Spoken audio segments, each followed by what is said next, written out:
Good evening, ladies and gentlemen. Welcome to Casa Árabe. I'd like to thank you for being here with us this evening.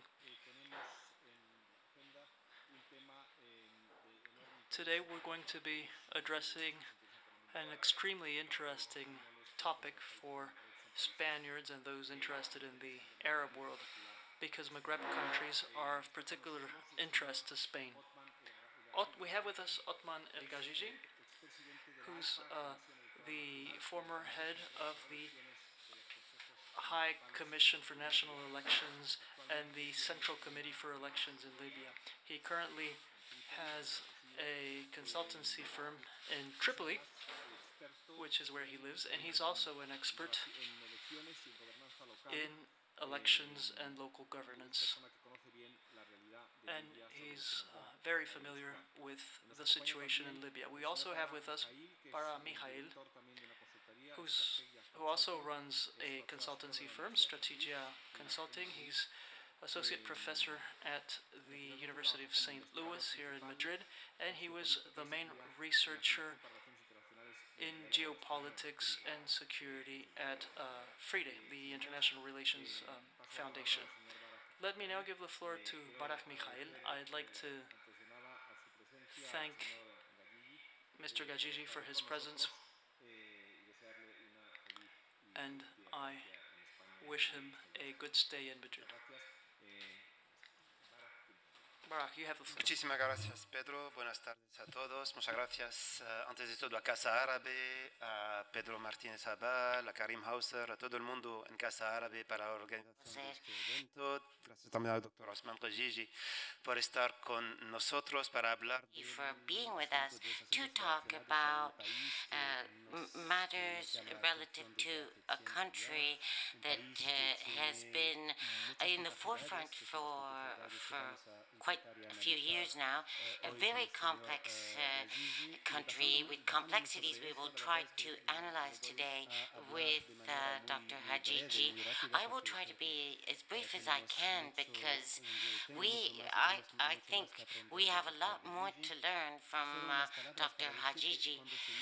I just want to say that when you look towards Libya, and I speak from the standpoint of a researcher and also a professional standpoint, in the activities of Stractegia Consulting, is that we have a network of advisors, of researchers, such as Dr. Otman El Gajiji, and Libya is very much a focus of attention, not only because it is strategically well placed to understand what we need to know as Europeans, but also because it has very many complexities.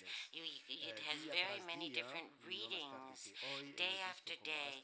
Today, for instance, the details of the Palermo conference in Italy has given us more surprises than we thought at the end, not only with regard to the assistance, but also the presence of some actors that have been present but without participating in the official meeting, and very many things that are just that point to complexity of the actors, also a complexity regarding the reality of the divisions in Libya. Our understanding of what is going on in Libya is based on the little we know of Libya's history. There's a global division between three regions. King Idris and Mohammed Gaddafi managed to bring them more together, and based on that, taking it for granted, we understood that there might be a partition, and then that partition could be along these three lines dividing these three regions. But of course, reality is much more complex, and it might not be the best way to read what's happening in Libya, and there could be more divides, more confrontations in very many different fields, political, ideological. We've also got the institutional rivalries, the economic rivalries, and because of that, we need someone with the necessary expertise, wisdom, and basado who sobre can una give us persona an que no analysis solo ha on the tenido un cargo situation político, sino que también es from una someone persona who que has vive not en only Libia, held que ve las political realidades de manera positions, but diaria who y que a partir lives de in eso Libya, tiene, lives vamos a its decir, es un everyday testigo muy problems, precioso and en who cuanto a is las realidades que prevalecen en a Libia, tan a priceless nivel witness, institucional first-hand como witness político como of what is going sociológico. on Así que muchas in the gracias, doctor Otman, rivalries, por estar con political, nosotros sociological, and hoy so on. So y thank you le very much, escuchamos Dr. con mucho interés. Gajiji. We are open to everything you may want to tell us.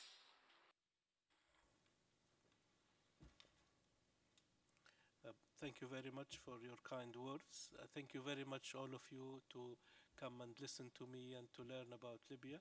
I'm very grateful for you, for your presence here now to understand the position, the current status of Libya. As you can see, it's not on the.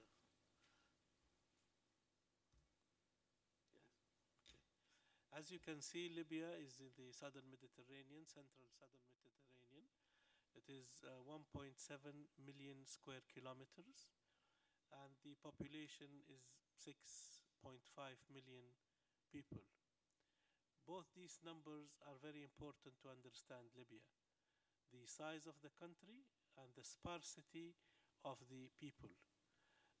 Most of the people are in the north of the country, and there are other settlements in the desert, and most of the towns in the desert, they have water.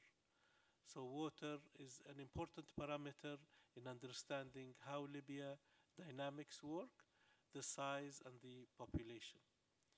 Unfortunately, we are surrounded by a number of countries with their total population more than 250 million people. So the people around us are very large. Libya is very large in geography, but very small in size. I would like to start for Libya before 2011 with the Arab Spring. We had a totalitarian dictator regime that lasted for 43 years. It is not only the political system for 43 years, but what we are facing now is the result of this system that has worked for a long time. The main problem was freedom of speech, political activism, and the lack of services, education, and health according to the standard of these days. In 2011, we had a revolution. We had a change in the political structure. We have now a new Libya, but unfortunately, the things did not go as we planned, as we wanted to have. The international community in 2011 used force to remove the previous regime, but also has stopped not helping the Libyan people to build the new Libya. Unfortunately, after 6 or 7 years, we still consider ourselves in a civil war, and the state is not functioning. So one of the demands for the 2011 revolution is democracy. So the question for democracy is to have elected people to look after the state and to provide services, and not to have appointed people or people with allegiance to a certain tribe or a certain group of people. We managed in 2012 to have the first elections. We have a parliament of 200 members. And after 2 years, 2014, we had a second election and to replace the first parliament. But some factions in Libya did not like the results. So what we have now, we have 2 parliaments, 2 governments, and things get very complicated. Although we have political organizations and executive organizations on the ground, but the performance of the government is not very strong. The strength of the government comes from respect of law. So if the law is not respected, then nothing much is expected. So if the people, they don't pay tax, they don't respect the traffic law, they don't respect the human rights, things get very complicated, definitely. On top of that, these problems maybe we could solve, but on top of that, there is the foreign intervention. Some regional countries and some big players in the international community have special interests in Libya. And this has led to the creation of the so-called militias. And every militia would have a sponsor that provides money, support, weapons, intelligence, and so forth. And for this, things get very complicated. The UN has intervened in Libya from the beginning, and we have a number of steps. The UN is helping the Libyan people to move into the more stable country, but it has taken a long time. The UN is not performing as we expected to do. We don't have very much trust on the UN, but it is the only way available for us to move forward. After the second parliamentary elections, we have a new parliament called the House of Representatives, HOR. The HOR does not reside in the capital in Tripoli, but resides in the east, and the east in Tobruk, which is the far city on the map you can see.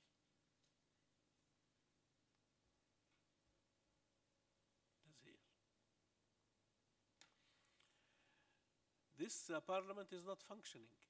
It is not meeting. You know that the parliament needs to meet. You have a quorum for every session, and they produce law. And the law they produce should be respected. But our Libyan parliament, unfortunately, it's not working at this stage. There is no quorum, there is no sessions, there is no product. And the product is the regulations and the laws.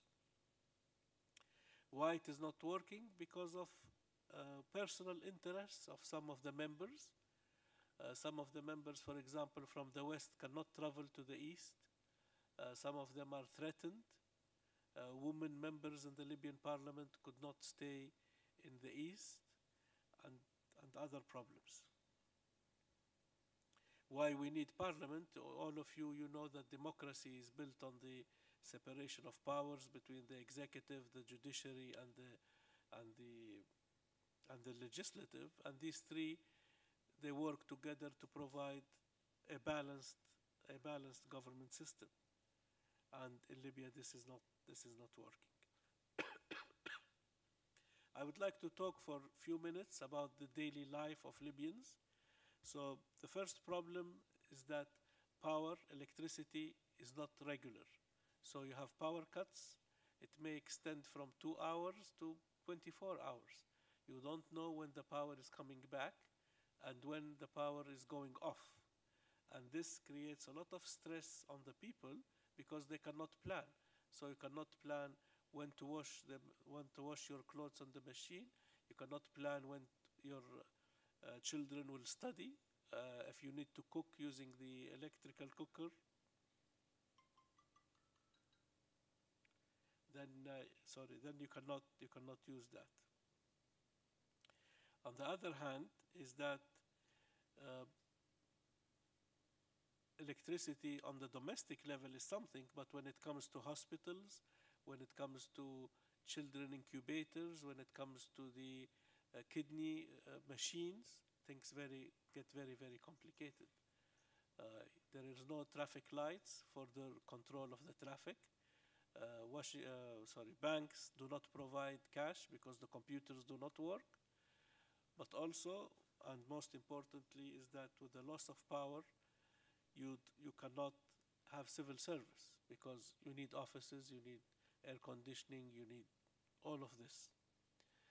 I understand that it is difficult for you to live 2 hours without electricity. I was in Milan a few weeks ago, and I was staying at a friend's flat, and they wanted to cut power for 1 hour, and they had a leaflet, all over the place in the building that they will cut power for 1 hour. I said to myself that in Libya, we stay 14 hours a day without power. Nobody tells us when it will come back or when it will go. Libya, as you can see, it is very fast, very vast and very large. So transport and movement is very important. And this requires fuel. You need to put fuel in your car. So if you have a shortage of fuel, the towns in the south of Libya would not get fuel. So we pay 15 Libyan cents for a liter in the north, and we pay 3 Libyan dinars in the south for the same liter of fuel. And this also creates stress on the population. So we have a problem of fuel, problem of liquidity, money. So you have your salary in the bank account, but you don't have money to spend it. When you go to the shop, you need to buy something, and they will ask for liquidity. What is the word, liquidity? Okay. So liquidity, I mean, you can have hundreds of thousands in the bank, but you cannot buy a bottle of water. And for this, things becomes more complex. And another issue, which is the militias, these militias are young people. These people, they did not find work. And they were lured to this activity because they are giving money. So they give them money, cash, so they can look for themselves, but they also ask them to kill other people. So you find these militias killing each other, killing civilians, lawlessness, and the government is very weak to enforce it. If the problem was only Libyan, then it could have been solved.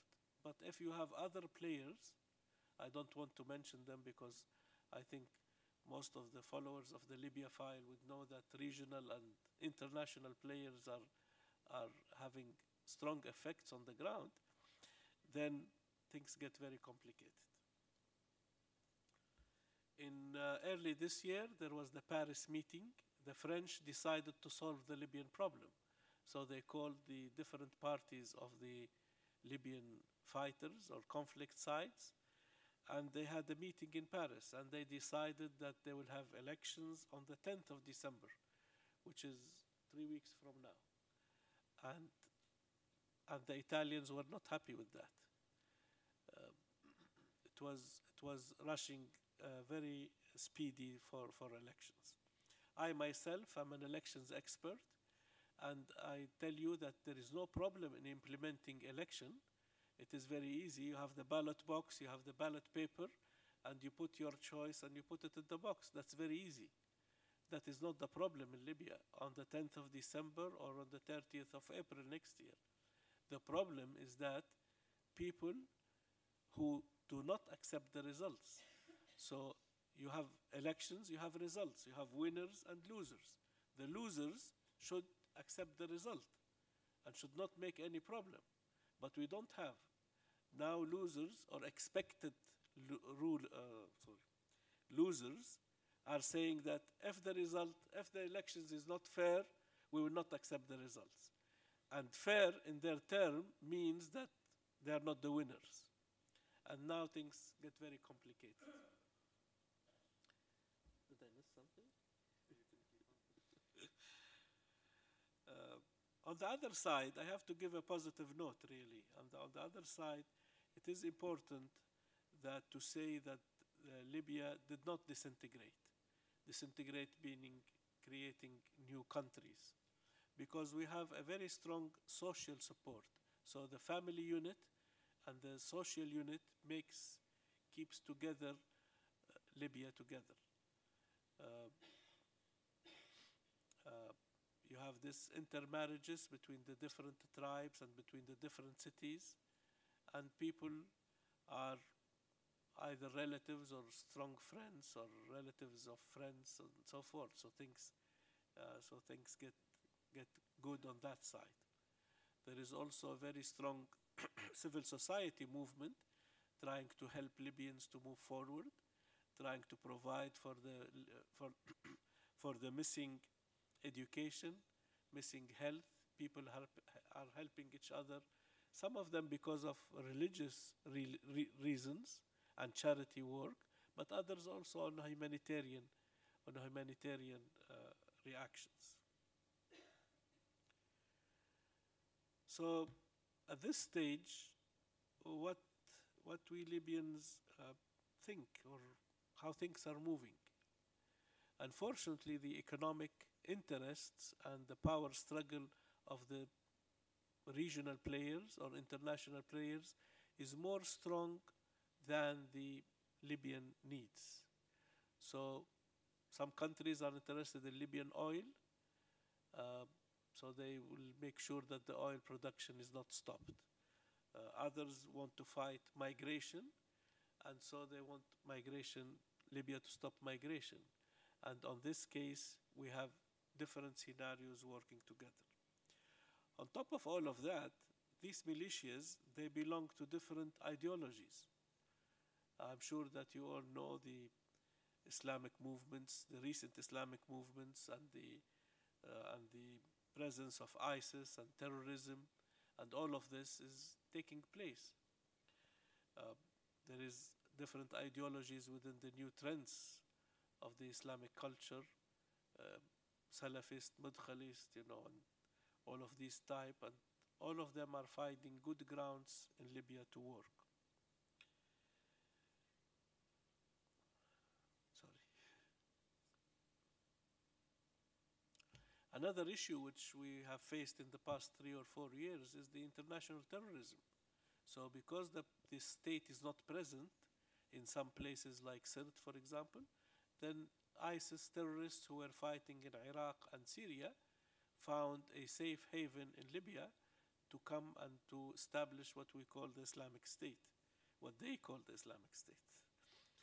And we have here now conflict, an ideological and terrorist conflict that it is growing.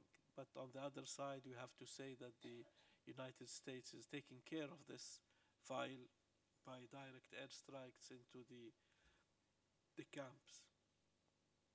I would like just to give you one information. You see from Gatroun, which is this point here. Here is Gatroun, and this is the Libyan border. From Gatroun to Libyan border, there are 350 kilometers. So can you give me an example of the distance in Spain for 350 kilometers? Un poco más que de aquí a Ciudad Real, yo diría. Sí, 350 kilómetros. Sí. From where to where? Yeah, I just said. Okay. So this is the last point. The Libyan government is in Gatroun.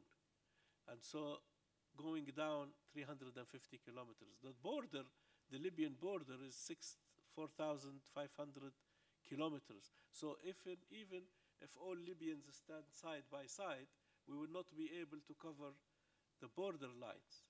It is very large. And we need help. We need help from the international community. We need help to understand why migration and terrorism is moving from the south to the north. And we have to answer one very important question. Can we stop migration? Is it easy to stop migration? Or Libya is the source of migration? Libyans who migrate in the past 5 years, I think, are 1,000 Libyans, maybe more or less. But the Africans coming from the south, even if we build a wall in Libya, they will still cross and come to Europe. And this is important. This is important on the long run. There are issues that have to be addressed: the economical interests, terrorism or international terrorism, migration, the safety and the security of the Mediterranean Sea. Libya and Spain share the Mediterranean Sea. We want it to be safe. We want to protect the environment, and we want to make sure that it is a path of prosperity rather than path of terrorism.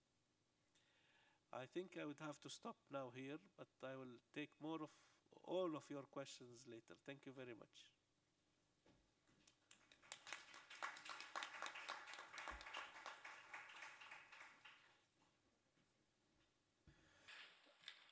Pues muchas gracias, doctor Thank you very much for describing the complex situation in Libya. There are a lot of important topics in Libya today. I can't add anything to what Dr. Otman said because I think he's given us a full picture of the political and social situation in day-to-day Libya. He's also been critical regarding the elections that are coming up, and that shows that we're going back to something which is basic and which we find both in Libya and in other Arab countries. People need security, people need to be able to access basic needs before thinking about things on which we often focus when we talk about separation of powers, the rule of law, democracy. All of that is important, but we were very hopeful. We had a lot of expectations between 2011 and 2013.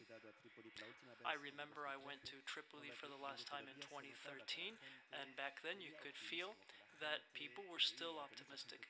People still believed that there was a way to build what was missing in Libya, which is a state. And what we see now is that, unfortunately, we've taken a step back. I just want to add something on the role of regional and international powers. When you see what the UN envoy for Libya says, Dr. Salame, he still says that there are countries that are not helping achieve a positive result in Libya. Among them, there are those that support the eastern part, Khalifa Haftar. That would be Egypt and the United Arab Emirates. Then we also wonder what Russia's role is. Yesterday there was an interesting article published in the Monitor saying that it seems that Russians want to keep the eastern and the western parts apart, and that's why they have interlocutors for each of the two areas. And then we have the internationally recognized government, which is the government based in Tripoli, headed by Fayez al-Sarraj. But while General Haftar is trying to support his legitimacy, saying that he has a military force, at the same time what we see regarding the Tripoli government, which is the government that has been internationally recognized, the one that supposedly is legitimate, and it is legitimate from an international law standpoint, that government also needs the militias to stay in power.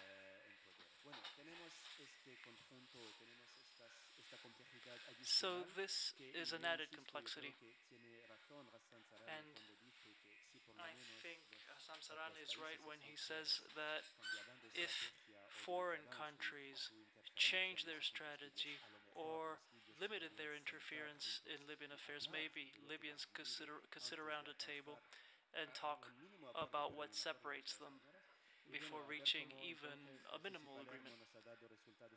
I don't know whether Palermo has given us concrete results. I don't think so. Dr. Otman is also pessimistic, it seems. But now let me give you the floor for questions or comments. Thank you very much, Mr. Gajiji. I'd like to thank you for your words. And I would like to go back to what Barah Mikaïl just said. You said that the UN is present since the beginning of the conflict. The UN representative has just submitted new ideas to try to resolve the conflict. And there is also Palermo. What do you think of the two initiatives? Yes, the current special representative has submitted a proposal or a roadmap in which she would like the Libyans to follow, and the roadmap leads to new elections and tries to join or combine the organizations, the public organizations, because as we said, in Libya we have two parliaments, two central banks, two airline companies, everything is being split. But the hope at the plan of Mr. Salama at the beginning is that to give life to the HOR, to the parliament. Unfortunately, the parliament could not be started. Now we are talking about another solution, which is the General Congress. And in General Congress, a number of people will be invited. These people will be representative of all the Libyans in different forms, political, social, tribal, economical.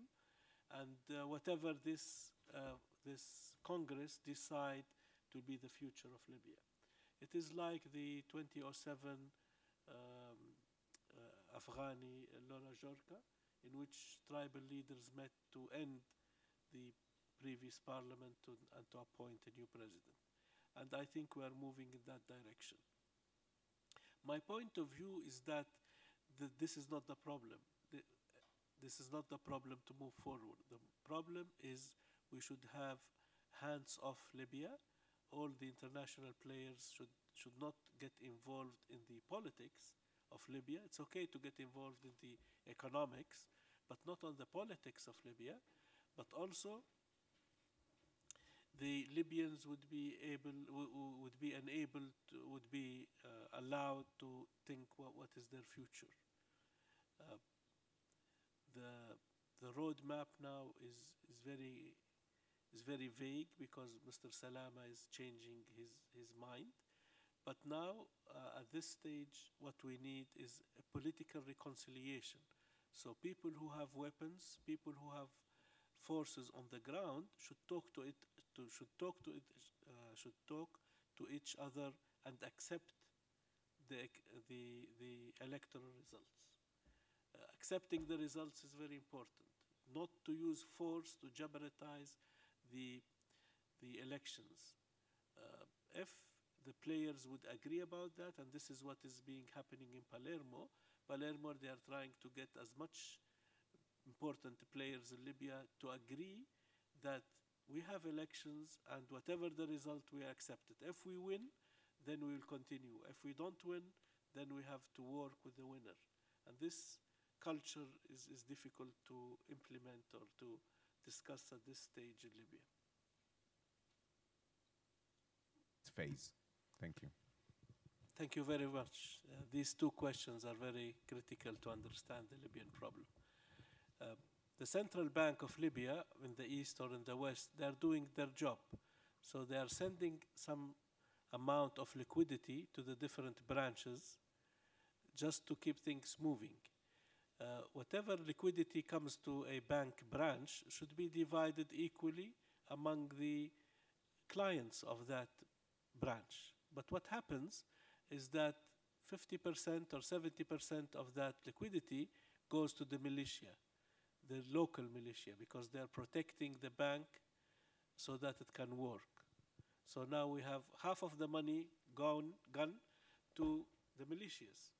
And this money will be used again to buy more weapons, to buy ammunition, and to get more people on the militia.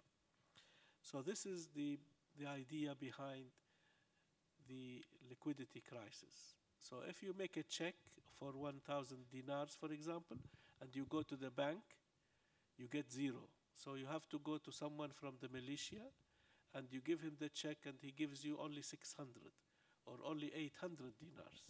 So he has made a profit of 200 dinars doing nothing, just because he has access to the bank manager.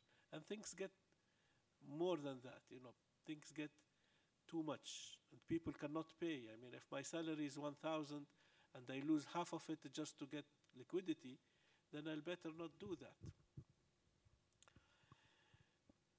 This is the problem of the liquidity, but not only on the Libyan dinar, but also there are funds in foreign exchange, in US dollars and in euros, and these militias are getting access to this money because they use force on the banking system.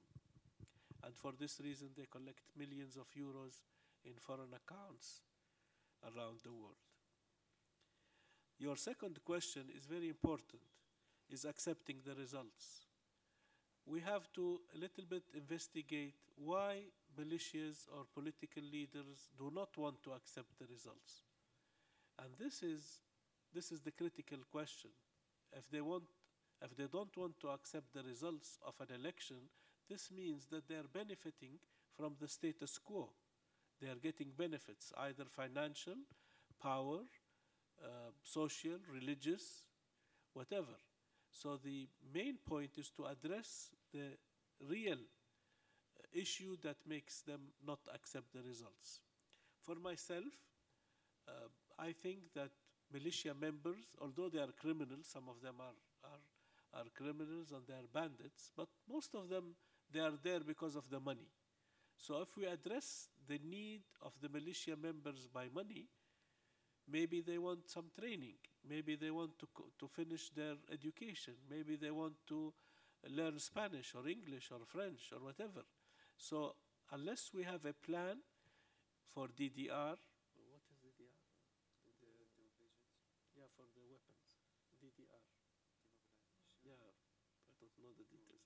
Yeah, you know, even if we want to remove the weapons, we have to have programs to include these people. We look at them as a human rights, as a human beings. These human beings, they have basic necessities. They want to study, they want to travel, they want to have money. And unless we address the real needs of these people, then only politicians will talk on high level, and they have photo shoots, and they have meetings and conferences, and nothing on the ground could take place.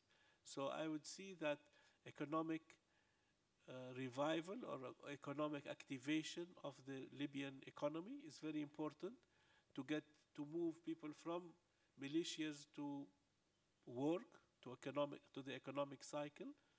Also, I see education, private sector, of course. They can make companies to have schools or transport or even security companies. But the government should be very clear that they will not talk to terrorists, they will not talk to militias, they will only talk to people who are following the civilized way of life, like anyone else in the world. Thank you. Thank you for raising these two issues. Really, they are very important. If we take the Lebanese example, then the civil war in Lebanon extended for 15 years. Yeah? And then we had the Taif agreement in which power sharing took place. We are still on the 7th year in Libya. So we need some more time to mature and to reach this agreement. About power sharing, there are no evident or strong sides that they deserve to share the power. What we are seeing now is criminality, we are seeing abuse of human rights, and this would not lead to a power sharing mechanism. If we compare it to Lebanon, the religion and the ethnic structures are very clear. Interrelation between the ethnicities is not that strong, so you can power share. So Shia will take something, Sunnah will take the others, the Christians, but this is not valid in Libya. It is very, the community, the social structure is very strong. Going back to the leaders of these militias or the parents, for example, well, the main problem is economic. So if their sons and daughters, if their sons or brothers are bringing money, sometimes you have to, let it go. You don't mind as long as the family needs are being served. So it is very difficult to have parental pressures. on the other side, also, it is not helping the religious, because the religious leaders are asking these young men to join the militias and to fight and to kill in the name of whatever, Mudkhali or Salafi, or in the name of Allah, or whatever. So things are really complicated. It's not as simple as that. If we had found a solution, then I wouldn't be talking to you here in Madrid today. Thank you. Thank you very much. This is a very good question, and this is my specialty, really. In the first elections in 2012, we had a turnout of 75%, and people were very, very much enthusiastic to select their representatives in the House of Parliament. And unfortunately, what happened later, that the performance of the parliament was not up to the aspirations of the Libyans. So every time and then we say, we will not vote again, we will not go on the election day, our vote does not count. And this, unfortunately, has gone down from 2012 until now. There are, when I conducted the municipal elections, the turnout was around 60%, because people were very much interested in the local issues. So I will vote for this council, this councillor will do work immediately for me. Whereas on the national level elections, the participation rate went down from 75, 80% in 2012 up to around 35% in the 2014 elections, which is really very, very bad. And the representatives, you know, we have parliamentary representatives with 600, 700 votes, but this is democracy. This is the way you do it. My explanation, my interpretation for this is that people are frustrated by the performance of the houses. It's not that they don't want to participate. Yes, they want to participate, but also they want to make sure that the vote they give is worth it. Thank you. Thank you very much for your question. Libya is divided into 120 plus municipalities. Because the sparsity of the country, sometimes even small, not towns, even small collection becomes a municipality because it is far away, disconnected from somewhere else. Regarding the voters, everyone above 18 years old will be able to vote, only if you have legal issues, so if the court stops you from that. So women, men, youth, as long as they are 18 plus, they can vote. There are no restrictions whatsoever except the legal restrictions. As for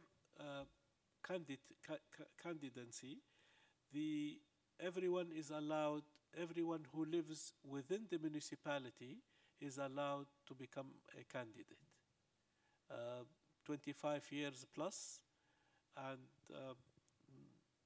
the only restriction is for the military. The military are not allowed to become members. So it is very open, both on the voter and the candidates for the municipal elections. And we have noted that there is a high turnout in the elections. Fortunately, all the results of the municipal elections were accepted, and we had no problems on the local level by refusing the results. So on this stage.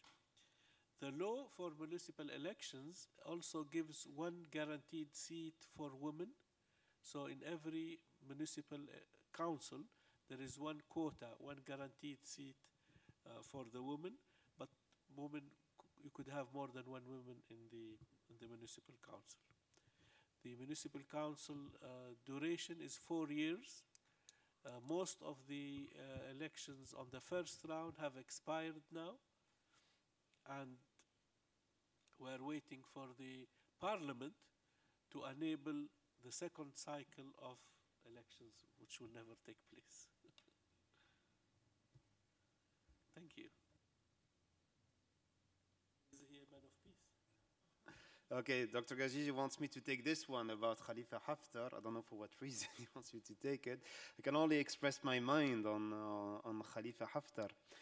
I think that obviously since 2014, when there was this war that was waged between one side of Libya and the other, honestly, I think that Khalifa Haftar has revealed actually what were his intentions. I'm not sure that the word Democrat applies to Khalifa Haftar. I think there is much more interest into power, interest into taking over perspectives, and interest into appearing as being the strong man, actually, the one that can make the difference. What happened in Palermo today is an indication of this. Like up to this morning, there was confusion. Does he come? He doesn't come. Then he comes there, but he does not participate to the official meetings. He goes to the side meetings with people that are of interest for him. And I think that this gives him the impression that he's like one of the guys that really makes a difference. And one should say that Italians have helped him with this too. So he's not alone, I would say, into this bargain, actually. And the other side, I mean, we could speak for long about Khalifa Haftar, but the other side, apart from the fact that I think there is a kind of tribal familial attitude in the fact that when he moves to whatever country, he always moves with his sons. There is always this dimension of him giving the impression that the ones that he's promoting are really the guys that he knows he can trust, or the guys that are close to him. But apart from that, I think also that when it comes to Khalifa Haftar and his positioning on the agreement of Skhirat and the conditions that he's putting, actually, or the obstacle that he's putting, things are very clear. People are telling him the military on the one hand and the political on the one hand, and he's suggesting that it can be that way. On the contrary, he would keep the military with having something political plus, I would say, that would be there. So all of this indicates that I mean, he's definitely, Khalifa Haftar is part of the solution, but he's definitely part of the problem too. This is what we can see. And unfortunately, and this is where I go back to what I was mentioning before with the role of external countries and what they are doing and the ammunition and the finance, all of this has a role. Haftar is empowered, and this, it seems like it won't stop on the short or on the middle run. So this is why we have to, on the one hand, learn to live with it, but on the other hand, try better to get a solution to it. And the solution is very easy. It's about funding and it's about weapons, but I'm not sure that there is a strong will behind that to just stop what is one of the origins of the sin, actually, in Libya's current evolutions. I agree with whatever Professor Barah has said. Again, it's not incompatible with what I've said. This is one of the dramas of Libya. Like it was a drama, it is still a drama for Syria, looking for the strong man that will allow it not to crumble more than what it crumbled up to now. So yeah, Haftar is an important piece in this sense. But then when it comes to the conditions that he's opposing, this is where we have problems too, because we know that we can see it, we know from his statements that he doesn't seem to be so much willing to get so close in his points of view to the ones that are on the West and that are saying, okay, let us at least negotiate something. I'm not saying that you have Angel on the Western side. Of course, everybody's interested into power.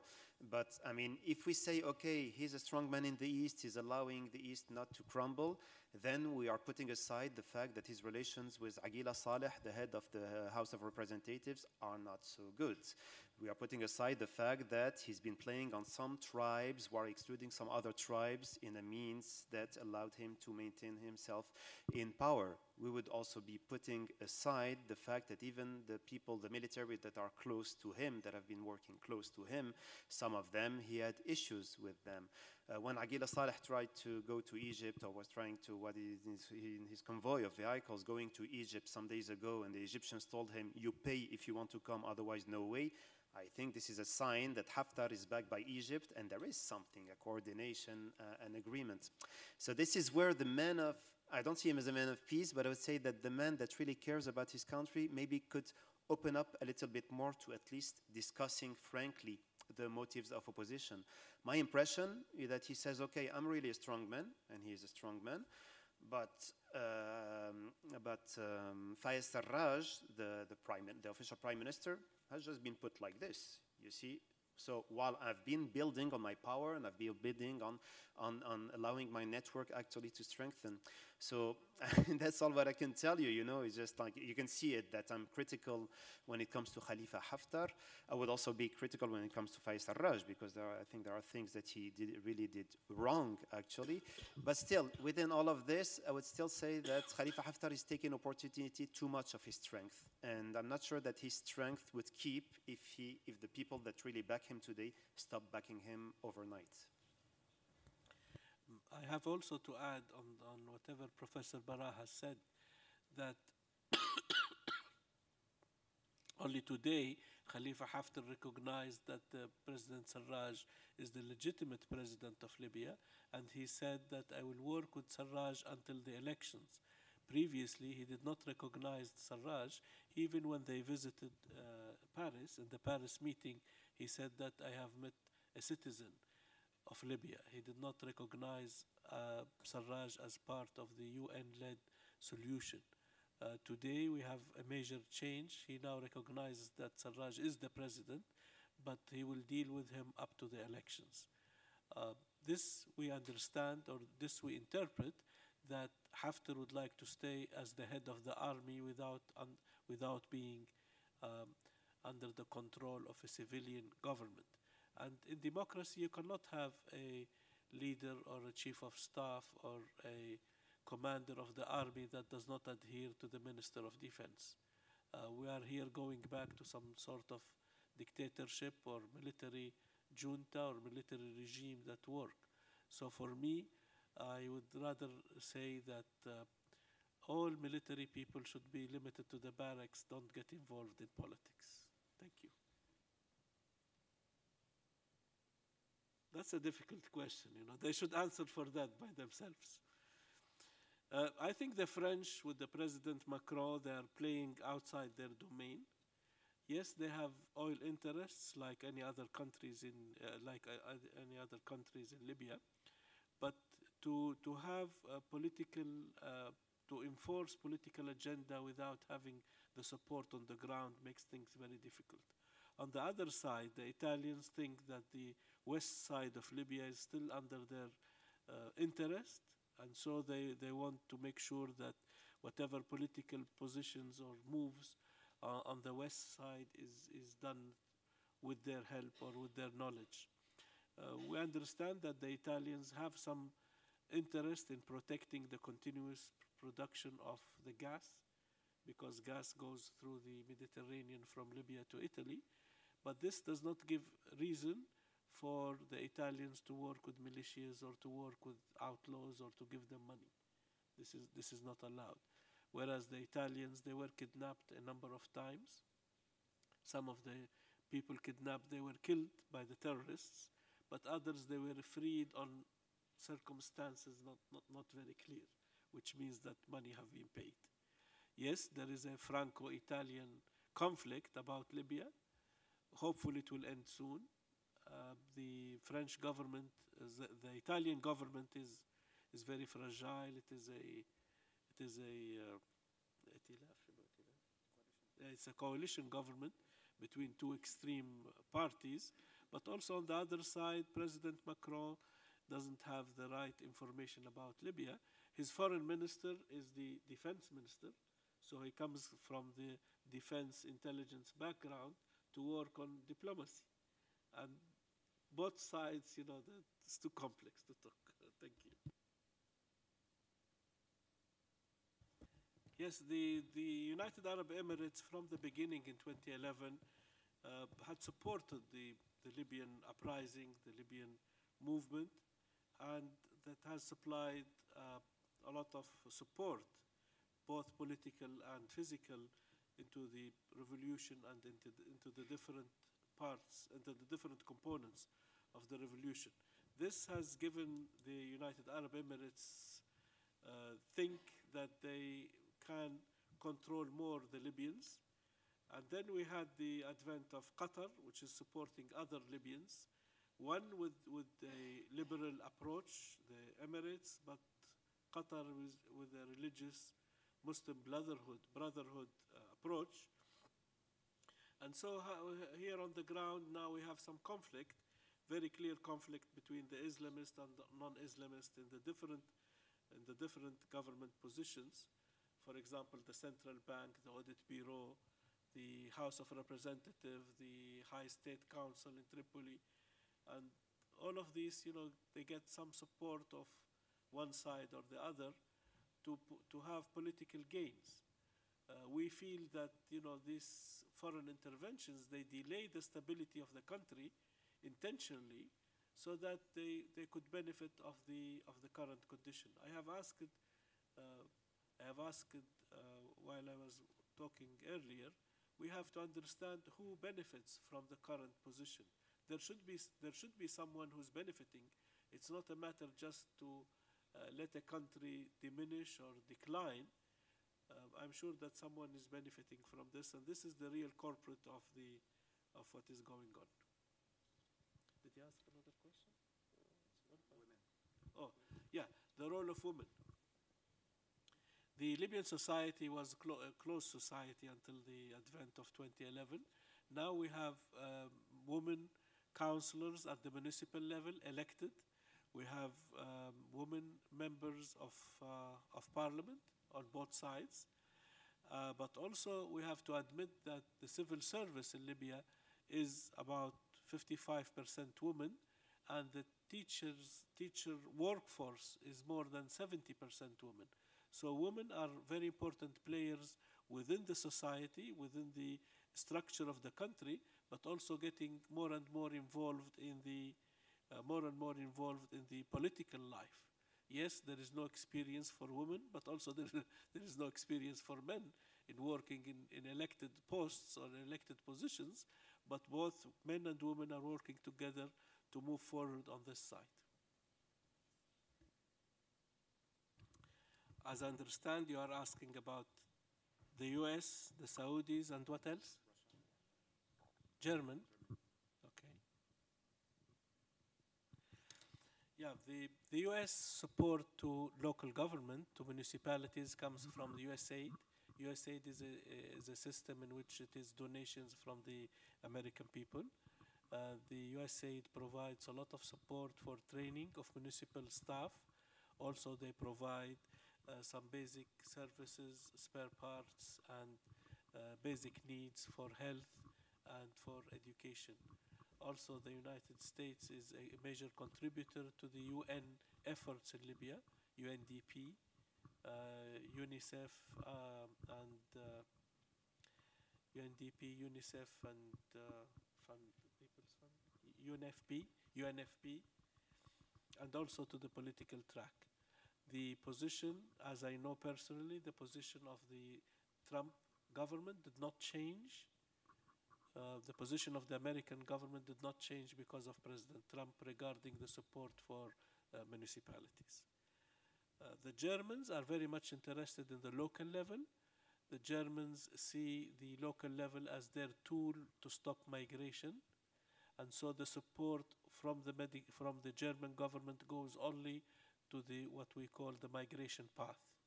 So whatever path is used by migrants, the Germans are there trying to help the municipality to absorb as much as possible from the migrants and keep them locally.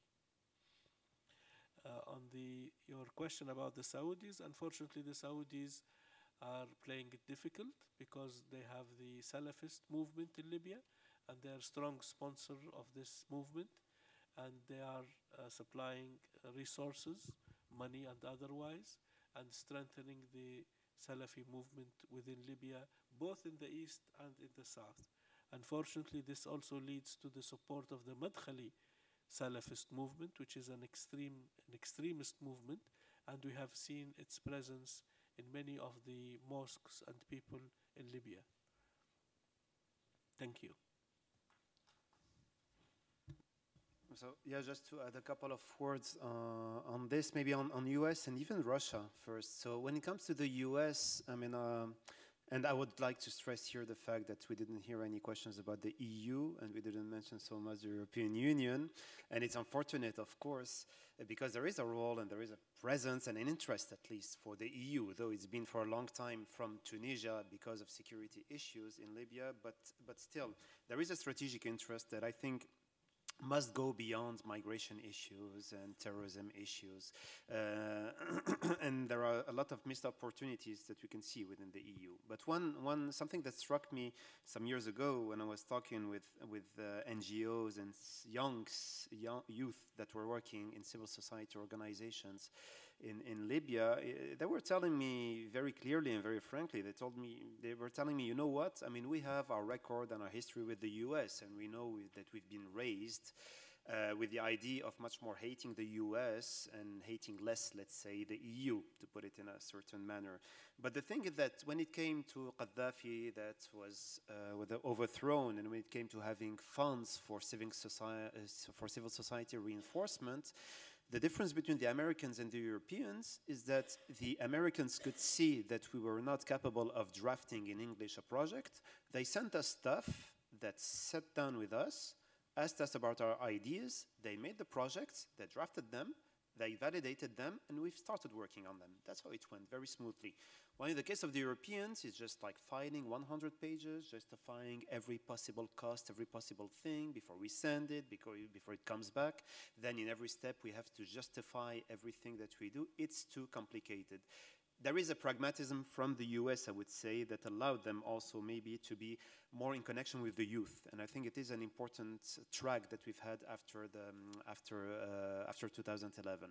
But then bringing it to now, and without trying to extrapolate so much on international relations theory and how Libya stands in the system of international relations, it's still important to mention or to stress that, I mean, under the Obama administration, the focus was security, and under Trump, it is still security. This is what we can see when we see AFRICOM and the way AFRICOM is targeting, as you rightly mentioned, Daesh in some places of Libya, and is doing it efficiently at the same time. But, I mean, there is this security focus. Then we know that there is an interest for oil, but at the same time, my feeling is that there is something that lacks, actually. So maybe the big improvement that have been recently, the fact that Stephanie Williams has been appointed as #2 of the UN mission in Libya, and we can see her very active, and we know that she's promoting the American voice somehow. But there is still something lacking when it comes to the vision of the US regarding Libya, which is a paradox because in the 19th century, the US had an interest for Libya and were even bombing on the shores of Libya, actually. So history goes with highs and lows. When it comes to Russia, there is also what I mentioned before, which is a kind of confusion because there is an assumption from the ones that tell you Russia is backing Haftar and giving him weapons, and the Wagners and the paramilitary forces are present in the east.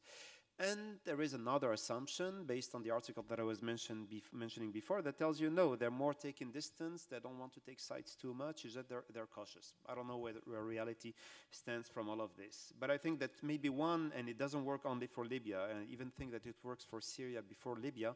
One of the lessons that we have for the Arab Spring and what followed is that at the end of the day, the central place that the Middle East and North Africa had during the Cold War is getting back again.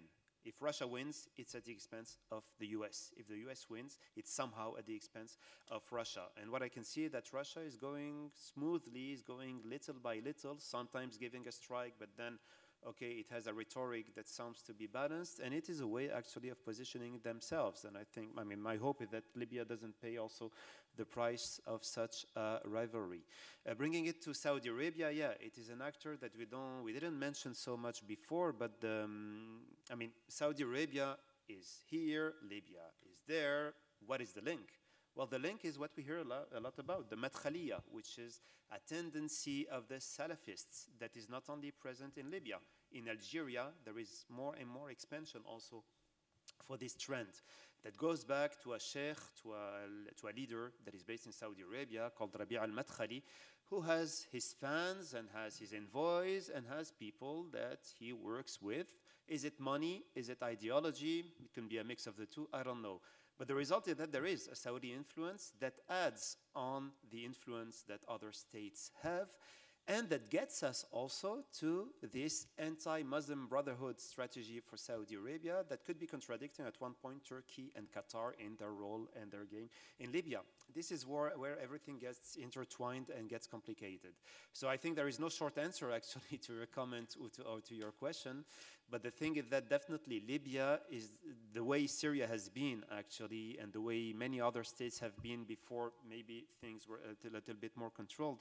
All these countries, unfortunately, are becoming the scene for proxy rivalries or proxy wars, which get the people, first and foremost, to be paying the price, and then which get instability to be another of the consequences. And then I'm getting back, and this will be maybe my conclusion on this one, but to go back to the European Union, I think that unfortunately the European Union was on the right track when in '95 in the Barcelona process it said more or less, let's give money, favor development in these countries so that people will focus on that. But the reality is that we wanted these people to keep away, and this is why we gave money and development, but at the same time it didn't work. The same is coming now from many African countries, people going to Libya, the scandal of migrations in Libya, really the disastrous consequences, the different networks of trafficking at every possible level, smuggling that are organizing, mainly now in the southern part of Libya, but going through Sabha, Braq al-Shati, getting up to the coast in the north of Libya. All of this comes from something, and I think it comes from the frustration, the political vacuum for Libya, the absence of any horizon. But once again, in Barcelona in '95, we agreed that it was a problem. 25 years later, we didn't really move forward on this, and the consequence is that we are even now fearing that nationalism and right-wing parties, etc., could take it over in countries that we thought were preserved from this. So I think that all of this is not bad news for is bad news for the European Union too, unfortunately. I would like also to add. I would like also to add, in the case of Libya, although the European Union represents the member nations, we can see, I personally can see that the policies and the actions of different EU members in Libya differ from the official position of the EU.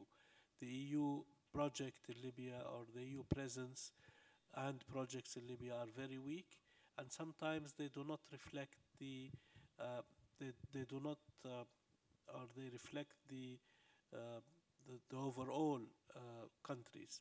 I have noticed that Germany is supporting the migration through the EU with some projects, but they have also their own projects. The French are also doing projects through the EU, and they are doing some projects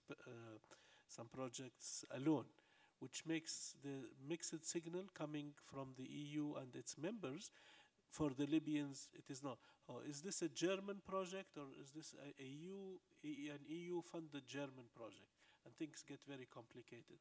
And you can see, we can notice that there is a lot of contradiction of the objectives and the outcomes of the projects from the different sides. I have mentioned that to the EU officials in the commission in Libya, in Tunis, and even senior staff in the EU Commission. But it seems they said, we work with consensus. We want, to make sure that everybody is on board. And so we agree that this is going on. This is something that it is going on. Thank you.